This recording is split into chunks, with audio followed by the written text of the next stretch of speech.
Good morning or evening, friends. It is I, the great and powerful wise guy, and I am bringing you some Gwent action. We are looking at controlling the battle. First and foremost, I would be remiss without acknowledging the new pickup, and that is Bruverhog. He's a new leader that I picked up by doing some of those challenges. In his leadership, he is able to bring me a unit, I think it's a silver unit, from the deck and put him into play. Let's go. That is great. It helps me to build my board better. That's some good alliteration. Build board better.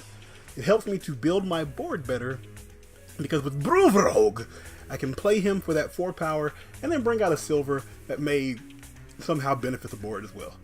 Hopefully, we'll see that. Foreshadowing! Looking over, seeing what we can do as far as a good mulligan. This is a new deck that I've made just for Bruverhog. I don't know how many times I'm going to say that again, but it's Bruverhog. I'm probably mispronouncing his name. I'm sorry.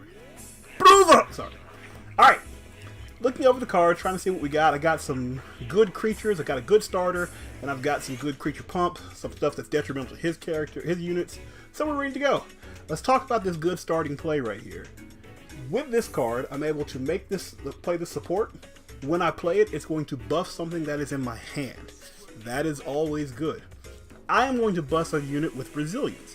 So when I play that unit with resilience, not only is it good for me, but it will continue to be good for me in the next turn because that resilience is going to stick there until either A, it is gone, or at least until the next turn. So I buff it in my hand, and there's nothing they can do about it. It's a very strong opening play. Plus I get 6 power, so he's got to beat 6 power if he's trying to start off besting me. Honestly, it's not that important to be Gosh, I can't talk. It's not that important to be besting me on the first play. I don't like his play of Queen's Guard because he didn't get a good benefit out of it, but that may be all he has. So now I'm going to play with my decoy. I didn't let it load up here, but with my decoy, I can play it on my support. I have to play that card again, so I get to boost a card in my hand once again, but it also gives me an extra power on the card that is being replayed. So I play my decoy on my Hawker support. Squadoosh, it now becomes a 9, so I'm up by 5 instead of up by 2, and I'm able to buff something else in my hand. Now on this one, I chose to go with the second one, with the second defender, as opposed to that same one. The reason I did that is because I want to make sure I spread the wealth among my characters. If I play it and he has something that kills one of my characters that deals a massive amount of damage or something like that, or maybe even locks one character so it loses that resilience, I still have another card I can play that still has a boost on it. So it's good to see. Alright, so he made a play that put him ahead. Now I'm going to look at what he played. In this, I can see that that card gains a lot of ground, or not a lot of ground, but it gets better over time. It's going to gain a bonus over time. So what I want to do is find a way to undermine that bonus. Or take the creature out. Unit! I don't think I have anything that'll take that unit out, or take it out completely. But I can play Torrential Rain. Now, the weather effects in this game are different than they are when you play it on The Witcher 3. In Witcher 3, it was something that stuck there and just kind of lowered everything in the row while it was there. In this game, Biting Frost takes everything in the row down by 1 at the end of every turn. This is a gold card. Torrential Rain, I think it does the highest cost on everyone. And I think Impenetrable Fog lowers the lowest cost by 2 each time. So Torrential Rain and Impenetrable Fog have a good way of pulling things down quickly in that round. So in this one, I'm taking off 2 every single round. So he has to make decisions that are either going to A, pump that creature, B, move that creature, or C, proceed as though that creature is not going to continue to be there. I'm just going to start saying creature. I'm sorry. I'll get better with the vernacular as it goes on, but I still play Hearthstone and stuff, man. So, he was able to come out ahead, but only because I didn't play anything with any more power. He did gain based off that veteran bonus, but he's still going to lose another 2 at the end of this turn because that creature is still in a damaged place. I'm going to deal 3 damage to the one that's going to be here longer. It's because it's not going to take any damage at the end of this turn. I'm going to deal 1 damage to his creature in the back. The reason I want to do that is because I deal that 1 damage, it's going to take an additional 2, and lo and behold, I'm in a much more advantageous position. Now, I have a lot of cards that I can play. I don't think I'm going to choose to play anything because I'm in the lead and I know I have cards with resilience, so things that would last until the second round will now start in the second round and last till the third. Let's review the state of the board. Everything on the board right now is about to get dismissed. Everything's going to the graveyard. However, I have, I think I'm down on cards played, but I do have 2 creatures or 2 units that are going to start in this round and will make it to the next round. And they're already buffed, so he's going to have to make up some good ground if he wants to kind of knock me out on this one. It's not the best of plays, but it is a good strategy, because now I am in control of the board without ever having to do anything. Not to mention I do have that card that's going to bring out everyone in the deck. I can never remember the name of it. The Blue Mountain, whatever. When you play that, it brings out all the other copies with that name in the deck. I know I have 2 other ones in the deck, so that's a 9 power point swing. That is what I'm looking for. So now I'm starting the second round, and I want to make sure that I start with a good, something good and strong. Something that makes him kind of worry a little bit. Makes his alien heart race. Granted, I don't know the alien heart, but you get what I'm saying. Would they be like Earth Go Hard? Some of you got that. Somebody got that. Anyway, I play my creature with resilience. So I know he's going to stay over to the next turn. Now, honestly, I probably should have played the other one with resilience as well. I don't think I'm going to next. There's some other things I'm going to look at as well. But I have good strategy and good reason behind every card I play. If you have a card, when you create your deck, don't have a deck without a card in it. Without a card, well, with a card that you don't know why it's in there. Number 2, when you play it, know why you play your card. Now, I see when he pulls up, when I pull up his unit, his leader, I'm sorry. When you play his leader, it deals 5 damage, and if it kills a creature, it deals another 4 damage. So I want to be careful what I play, always playing around that. So now is a very important play. I'm playing my Bruverhog. I can play Bruverhog and grab a creature from the deck. I'm grabbing my dwarf here, and he's going to let me grab another dwarf here. So I'm going to play that, and I'm going to be able to deal damage to his side, and because it won't kill him, I pump my creature up even more. So now I'm up 24-4. I got a massive power jump. I used very few resources from my hand. Now, I took some out of my deck, but I didn't know if I was going to be able to draw those anyway. So what I've got in my hand, everything's still there. I jumped up almost 3 times what I started with in one move with 1 card. That is massive. Now he's got to come up and try to play around what I just played. And that puts me in a good position, particularly because this is round 2. So I start this turn ahead by 11. I can pass the turn. He's got to catch up. He's got to catch up with 11. I don't know if I passed the turn just yet. I think I want to put a little more pressure on him, honestly. Because right now what I'm trying to do is deplete as many resources in his hand. I can go for the win right now. That'd be fine. Particularly because I do have those creatures with that unit with resilience. However, if I can force him to use a lot from his hand, I can almost guarantee myself a win in the 3rd round. It's a position of control. Right now I'm up 4 times what he's got. 4 times what he's got. He's able to do a bump and go down by 13. There is no need for me to get too busy in this. I'm up by 13. I could play the Biting Frost and start whittling down what he's got, but it's probably better for me to pass it on this one. The reason it's better to pass, don't play that. Please don't play that. Am I going to play that? Okay.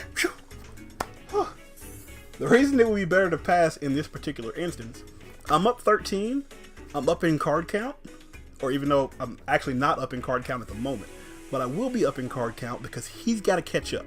He needs to play something with at least 13 or do something that's going to undermine what units I have on the board in order to keep himself just in the round.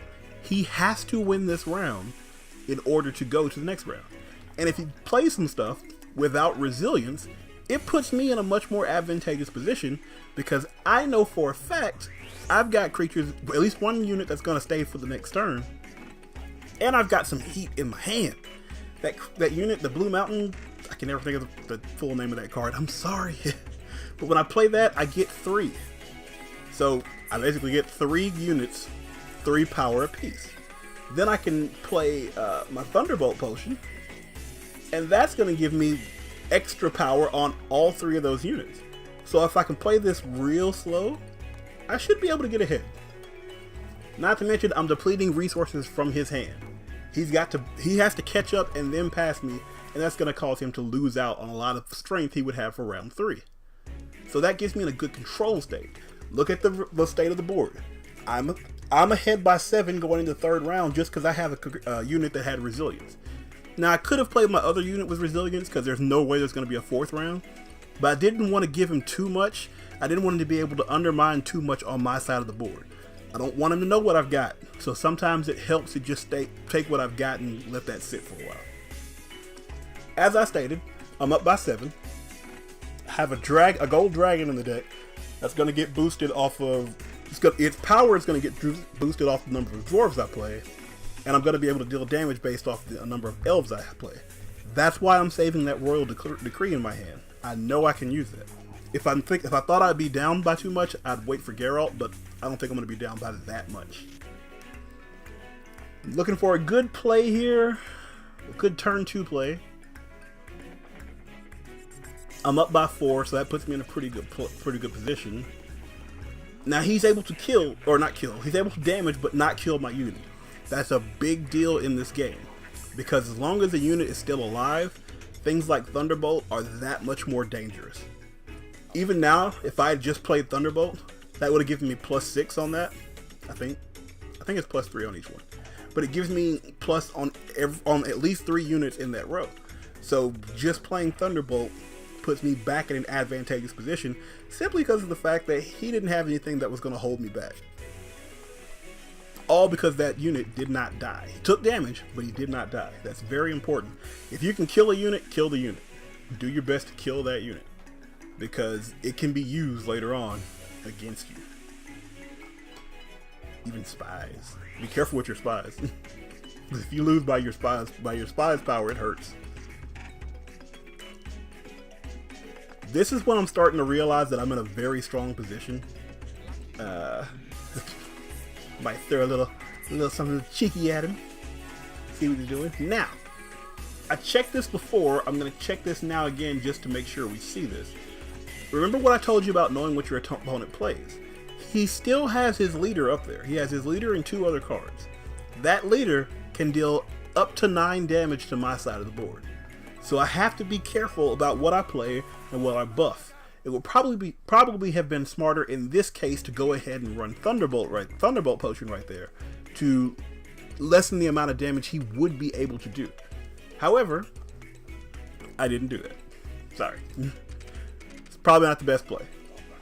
But now I can see that and I can show you guys that. However, it does coax him to bring out his leader, which is a good thing for me because that's one less thing I have to worry about. As opposed to him being able to take out 2 units, he's only able to take out 1. Plus, I know that frees up my play for my Blue Mountain guys. Because now he can't take out 2 of those. He just cannot. Unless he's got some other cards that I don't know about. But I've played around his leader successfully enough to where I knew that it minimized the impact it was going to do. Plus, like I said earlier, he dealt damage to a unit, but he did not kill one of those units. So it's still there. So I can still get bonuses off of that unit. It's a nice strong play on his spot. Now would be a good time for me to play the dragon. Now, I've got 3, it looks like 3 dwarves and 3 elves on board. I can deal 3 damage because of the elves. I get 3 extra power because of the dwarves. That's a very good swing. So I go up 10, he goes down 3. Essentially, it's a 13 power point swing. And I have a potion that's going to give me +8 with my swallow potion. And I have a potion that, as long as he doesn't take anything else out on my side of the board, is going to give me an extra 9. I'm sitting pretty. And I'm in the lead. So I'm sitting pretty. But I don't know what his last card is or what it's able to do. Now he's agonizing over what choice to make. He's thinking about what he can do about dealing damage. And that's fine. I think he made the right decision here with the 13. I think the way I looked at it last time, he would have only been able to swing at about 12 in his favor, and that wouldn't have been worth it. But either way, it really wouldn't have mattered because I have that buff in my hand, and I have this other one that's a swallow potion that would have been up 8. So it didn't really matter what he played, but he doesn't know that. I mean, I can't judge him by what he didn't know. Either way, that is how you control the game. If you can get a good opening round, and a strong second round. With that strong second round, you can put them in a position where they have to use far too many resources just to keep up. If you can make them use too many resources to keep up, you're going to outrun them on that next round.